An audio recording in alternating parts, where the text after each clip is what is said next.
Hi friends, നമ്മുടെ പുതിയ വീഡിയോയിലോട്ട് എല്ലാവർക്കും സ്വാഗതം. ഇന്ന് നമ്മൾ ക്രേഫിഷിൻ്റെ ബ്രീഡിങ്ങിനെ കുറിച്ചുള്ള ചെറിയ ഷോർട്ട് വീഡിയോസാണ്. ക്രേഫിഷ് നമുക്ക് അക്വേറിയങ്ങളിലും അതുപോലെ ഫ്രിഡ്ജ് കേസ്, സിമൻറ്റ് ടാങ്ക്, ഏതിലാണെങ്കിലും ഗ്ലാസ് ടാങ്കുകൾ ഏതിലാണെങ്കിലും നമുക്ക് ബ്രീഡ് ചെയ്തിറക്കാം. ഇവരുടെ ഫുഡ് എന്ന് പറയുന്നത് താഴെ പോയി കിടക്കുന്ന എന്ത് സാധനമാണെങ്കിലും ഇവർ ഫീഡ് എടുത്തോളും. ചത്ത മീനാണെങ്കിലും അതല്ല പച്ചക്കറി വേസ്റ്റുകൾ, താഴെ പോയി കിടക്കുന്ന എന്ത് സാധനവും അവർ കഴിച്ചോളും. ഇപ്പം നമ്മൾ ഈ വീഡിയോയിൽ കാണുന്ന കൂട്ട് ഇതിപ്പോൾ ക്രോസ് ചെയ്ത് കിടക്കുന്നതാണ്.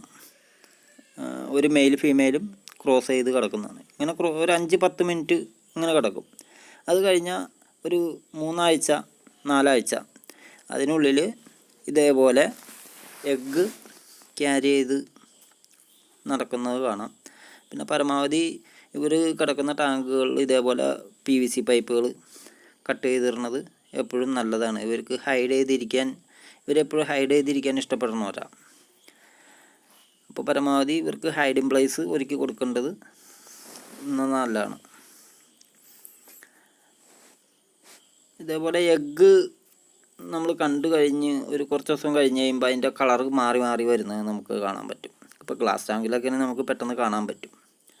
കുറച്ച് ദിവസം കഴിയുമ്പോൾ കുഞ്ഞുങ്ങൾ ഇതേപോലെ കുഞ്ഞുങ്ങളായിട്ട് നടക്കുന്നത് കാണാം.